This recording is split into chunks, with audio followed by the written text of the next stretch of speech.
University మంచి భవిష్యత్తు కోసం తెలుగు విద్యార్థులు ఇష్టపడే యూనివర్సిటీ. కాల్ 9059052378 9059052379.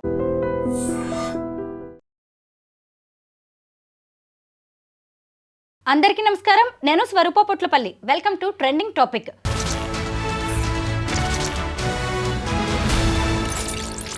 కొత్తొక వింత పాతకొ రోత అంటారు కదా, అలా కొత్తగా తన జీవితంలోకి వచ్చిన ప్రియుడే ముఖ్యం అనుకుంది. పాత భర్తని వద్దనుకుంది. ప్రియుడితో కొత్తగా జీవితం ప్రారంభించాలి అంటే తనకి అడ్డంగా ఉన్న పిల్లల్ని ఆమె చంపేసింది. ఇంతకీ కామంతో కళ్ళు మూసుకుపోయి కన్న బిడ్డల్నే కడతేర్చిన ఆమె ప్రియుడితో సహా ఇప్పుడు కటకటాలు లెక్క పెడుతోంది. ఇప్పటికే మీకు అర్థమై ఉంటుంది కదా, ఆమె మరెవరో కాదు, సంగారెడ్డి జిల్లా అమీన్పూర్లో కన్న బిడ్డలు ముగ్గురిని చంపేసిన రజిత కేసులో అనేక విషయాలు బయటకు వస్తూ ఉన్నాయి. ప్రస్తుతం నాతో పాటు ఫ్యామిలీ కౌన్సిలర్ రజనీ రమ గారు ఉన్నారు. ఆవిడతో మాట్లాడదాం. మేడం నమస్తే. నమస్తే స్వరూప. నేను ఈ ముగ్గురు పిల్లల్ని చంపేసిన ఆ ఇంటికి వెళ్ళాను. ఇప్పుడు పోలీసులు ఆ ఇంటిని సీజ్ చేశారు. ఆ చుట్టుపక్కల వాళ్ళతో మాట్లాడితే ఎన్ని విషయాలు తెలిసాయో. భార్యాభర్త చక్కగా ఉండేవాళ్ళంట. పిల్లలు కూడా చక్కగా ఆ వీధిలోనే ఆడుకుంటూ చక్కగా స్కూల్కి వెళ్ళొస్తూ ఎంత బాగుండేదో అంట ఆ కుటుంబం. ఎప్పుడూ ఆ అమ్మాయి కూడా తేడాగా లేదు. భర్త మంచివాడు, చక్కగా ఇద్దరు కుటుంబాన్ని లాగిస్తూ ఉన్నారు. అలాంటి పరిస్థితుల్లో ఈ మూడో వ్యక్తి ఎప్పుడైతే ప్రవేశించాడో 3 నెలలుగా వాళ్ళ కుటుంబంలో కలతలు మొదలయ్యాయి. చివరికి ఆ చిన్న కుటుంబం ఛిద్రమైపోయింది. దీనంతటికీ కారణం ఎవరు, ఏంటి అనుకుంటున్నారు మీరు? ఆ స్త్రీ రజిత ఎవరైతే ఉన్నారో ఆమె బుద్ధి వక్రించబట్టే కదా. ఇప్పుడు దిగు అనేవాడు ఎప్పుడు కూడా తప్పు కాదు. దిగవలసిన వాడే లోతు చూసుకోవాలి. అంటే చెడు కాలం పోయే కాలం అంటారు కదా. ఇప్పుడు ఆ ఇంటి భర్త ఎవరైతే ఉన్నారో పాపం ఆయనకి చెడు కాలం అనుకోవాలి, ఆవిడకి పోయే కాలం అనుకోవాలి. అంతే. ఇప్పుడు ఈ కామం కళ్ళు మూసుకుపోయిందని ఇంకా ఏవేవో చెప్తూ ఉంటారు మనకి. ఇగో ఇవన్నిటికీ ప్రూఫ్ ఈవిడ. ఎప్పుడో ఎక్కడో వినేవాళ్ళం. ఇప్పుడు ఫ్రీక్వెంట్గా తరచుగా జరుగుతున్నాయి ఇలాంటివి. ఏంటంటే కోరికలు చెప్పుకున్నాం మనం, ఇది కూడా చాలాసార్లు. ఆ బుద్ధి, ఎక్స్పెక్టేషన్స్ అనేవి, తర్వాత కోరికలు అనేవి ఎక్కువైపోయాయి. స్వేచ్ఛ కూడా ఎక్కువైపోయింది. ఇప్పుడేమో భర్త ఏమో ఏదో వెళ్తున్నాడు, ట్యాంకర్ వాటర్ సప్లై చేయడానికి వెళ్తున్నాడు ఆయన. ఇంకా ఈవిడ జాబ్ చేస్తుంది, తర్వాత అన్ని అవకాశాలు బయటకు వెళ్తుంది కాబట్టి. అలాగే ఎప్పుడో 10th క్లాస్ చదివితే ఇప్పుడు ఆ ఓల్డ్ స్టూడెంట్స్ గ్యాదరింగ్లో మరి ఆ ఓల్డ్ స్టూడెంట్ ఆయన ఫ్రెండ్ ఎవరో ఒక ఆయన శివ ఏంటో పేరు, అతను కలవడం ఏంటి, ఈమె బుద్ధి మళ్ళీ వక్రించడం ఏంటి. ఇప్పుడు ఇన్ని సంవత్సరాలు ఇష్టానో కష్టానో పెళ్లి చేసుకుంది. పెళ్ళి వన్స్ అయిపోయింది. 3 పిల్లలు పుట్టారు. ఒకళ్ళు కాదు, ఇద్దరు. ఈ రోజుల్లో ఒక బిడ్డ ఎవరికైనా పుట్టడమే చాలా అంటే చాలా కష్టమైపోతున్న రోజులు. 3 పిల్లలు పుట్టారు, చక్కని పిల్లలు. పుట్టినప్పుడు తను కూడా బాగానే పెంచుకుంటుంది కదా, చక్కని జీవితం, తను ఉద్యోగం చేస్తుంది. తను ఏమన్నా స్వేచ్ఛకి ఏమన్నా అంతరాయం కల్పించాడా భర్త? లేదు. తను ఎటు వెళ్తానంటే అటు వెళ్ళనిస్తున్నాడు, జాబ్ చేయనిస్తున్నాడు. మంచిగా కాపురం చేసుకుంటే చాలానే అనుకుంటాడు భర్త. మంచిగా జాబ్ చెయ్యి, నువ్వు ఇంట్లో పిల్లల్ని చూసుకుంటున్నావు, చక్కగా ఉన్నావు అంటే అంతకే ఆ భర్త తృప్తి పడతాడు. కానీ ఈమె బుద్ధి ఇలా వక్రిస్తుందని ఆయన ఊహించలేదు. చూడండి, ఎక్కడి నుంచో రాహు పొంచి చూస్తున్నాడు అని అంటారే, అలా ఆ అబ్బాయి రూపంలో వీళ్ళ జీవితంలో చెడు కాలం అనేది దాపరించింది. ఇప్పుడు కలిస్తే కలిశారు. ఎంతవరకు ఉండాలి ఆ స్నేహం? మాటల వరకు ఉండాలి. పోనీ పాత మెమరీస్ ఏమైనా ఉంటే కాసేపు మాట్లాడుకోవాలి, వచ్చేయాలి. అంతే తప్ప మళ్ళీ అక్రమ సంబంధం పెట్టుకోవడం. అతనంటే మ్యారేజ్ కాలేదు, ఈమెకి అయింది కదా, 3 పిల్లలు.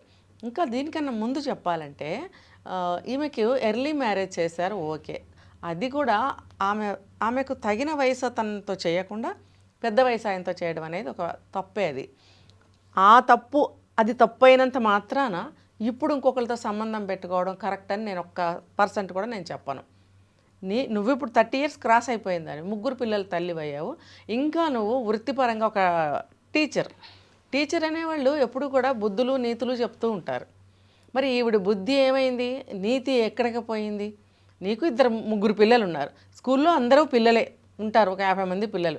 ఇంతమంది పిల్లలకి నువ్వు లేచిన దగ్గర నుంచి ఎన్నో పాఠాలు చెప్తుంటావే.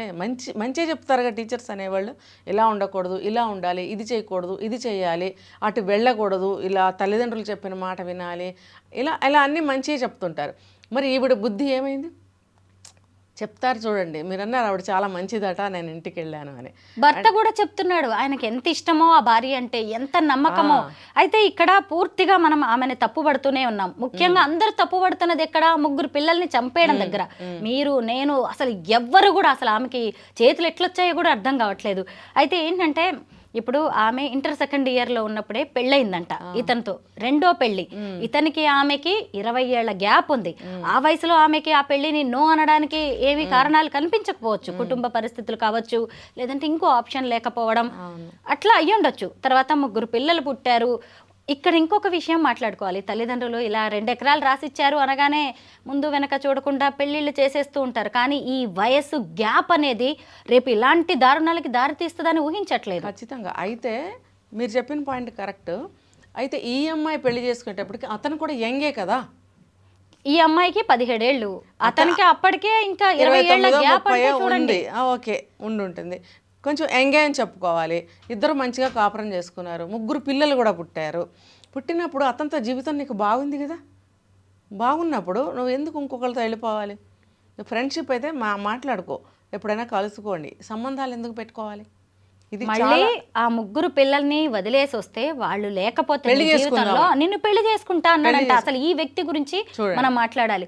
పచ్చని సంసారం ఎంత నిప్పులు పోసాడండి 3 నెలల క్రితం వచ్చి. అతని బుద్ధి కూడా మంచిది కాదనేది ఈ మాటతో అర్థమవుతుంది. నువ్వు కూడా కలిసావు అమ్మాయిని ఇన్ని సంవత్సరాల తర్వాత. కలిసినప్పుడు మంచిగానే మాట్లాడు, ఏమన్నా ఇష్టం ఉంటే ఇంకో 2 మాటలు మాట్లాడు, వెళ్ళిపో. అంతేగాని నువ్వు ముగ్గురు పిల్లల్ని వదిలేసిరా, నువ్వు భర్త ఎందుకయ్యా నీకు? భర్తను పక్కన పెట్టి కాసేపు అనుకుందాం.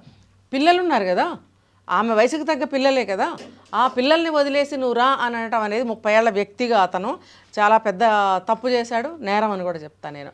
ఒక కుటుంబాన్ని విచ్ఛిన్నం చేశాడు, తల్లి నుండి పిల్లల్ని, భార్య నుండి భర్తని దూరం చేశాడు. తన కోరిక మాత్రం తీరిందా? ఇప్పుడు అతను కూడా ఇందులో ఇన్వాల్వ్ అయ్యాడు కాబట్టి అతనికి కూడా అరెస్ట్ చేయడమో శిక్ష వేయడమో కొంత పార్ట్ ఉంది అతనికి కూడా.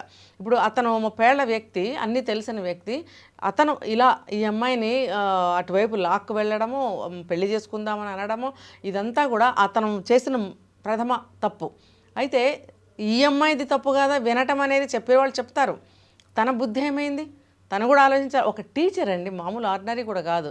సరే ఏదో ఒక టీచర్, నువ్వు పెద్ద పెద్ద కాలేజెస్కో ప్రొఫెసర్గా ఏం వర్క్ చేయలేదు, ఎంత నువ్వు ఎలిమెంటరీ స్కూలుకి టీచర్ అయినా కూడా నువ్వు అక్కడ చేస్తున్నది అదే కదా, మంచి మాటలే చెప్తావు కదా.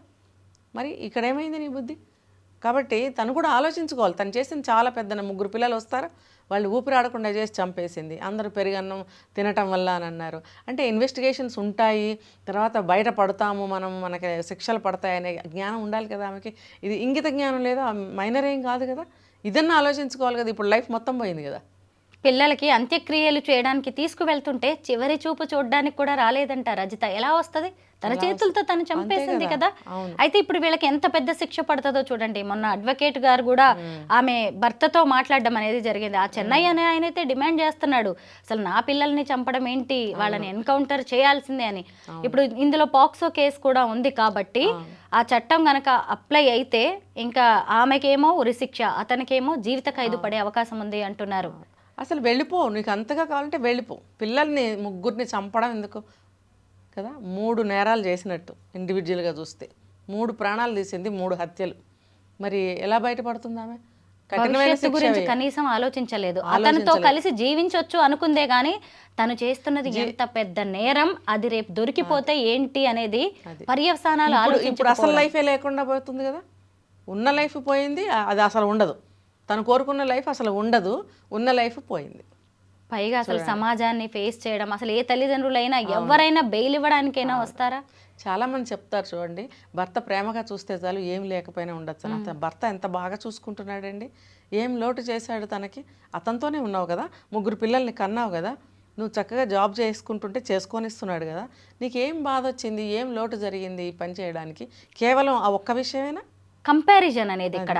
ఆ ప్రియుడితో 10వ తరగతిలో పరిచయమైన వాడు, కలిసి చదువుకున్న వాళ్ళు అతనికేమో ఇప్పుడు 30 ఏళ్ళు వచ్చినా పెళ్లి కాలే, 30 ఏళ్ళకి ఈమెకేమో 3 పిల్లలు. అటు చూస్తేనేమో భర్తకి ఆమెకి 20 ఏళ్ల గ్యాప్ ఉన్నట్టుగా కనిపిస్తుంది. ఇతన్ని పోల్చి చూసి అంటే ఈ పిల్లలే లేకపోతే కొత్త జీవితం మొదలు పెట్టచ్చు. నేను ఇక్కడ ఇంకోటి కూడా అబ్జర్వ్ చేసింది ఏంటంటే, అంత గ్యాప్ ఉన్నందువల్ల ఇప్పుడు ఇతనితో వెళ్ళిపోయిందని కూడా అనుకోవటానికి లేదు. ఇప్పుడు కొత్తగా పాత స్నేహితుడు వచ్చేటప్పటికి ఫీల్ అయిపోయింది అనమాట, హీరోయిన్ లాగా ఫీల్ అయిపోయి, అబ్బా నన్ను చూసి కదా ఇంకా నన్ను ప్రేమించి నాతో ఇష్టపడి నన్ను పెళ్లి చేసుకుందాం అని అడుగుతున్నాడు, నేను చాలా గ్రేటు, చాలా అందగత్తెని అనుకుని ఫీల్ అయిపోయి ఏవేవో ఊహలు పన్నేసుకొని ఇదిగో ఈ పనులు చేయడం, చివరికి అది పోయాయి ఇది పోయాయి. కానీ ఈ రజిత స్టోరీ అనేది ఇలా కళ్ళు కామంతో మూసుకుపోయిన వాళ్ళ కళ్ళు అయితే ఇప్పుడు తెరిపిస్తుంది. ఇక నుంచి అయినా ఇలాంటి ఆలోచనలు ఇంకా చాలా మందిలో ఉండొచ్చేమో, ఎవరు చేసిన స్వరూప గారు చివరికి వెళ్ళేది జైలుకే. అంతే, చిప్పకూడు తినాల్సిందే. నువ్వు ఎన్ని కలలు కని ఎంత మందిని హత్య చేస్తావో ఆ కళలు నెరవేర్చుకోవడం కోసం ఈ హత్యలు చేసిన వెనువెంటనే ఆ కళలు కూలిపోవడం తథ్యం. వెంటనే వెళ్ళవలసింది జైలుకే. అది ప్రతి ఒక్కళ్ళు ఇలాంటి ఆలోచనలు ప్రతి ఒక్కళ్ళు తెలుసుకోవాలన్నమాట. ఇది చేసిన వెంటనే మనం ఎక్కడికి వెళ్తాం, వాడి దగ్గరికి వెళ్ళాం, జైలుకి వెళ్తాం అనేది తెలుసుకోవాలి. ఆడవాళ్ళైనా అంతే, మగవాళ్ళైనా అంతే. చాలా మంచి మాటలు చెప్పారు. Thank you so much Rajani గారు.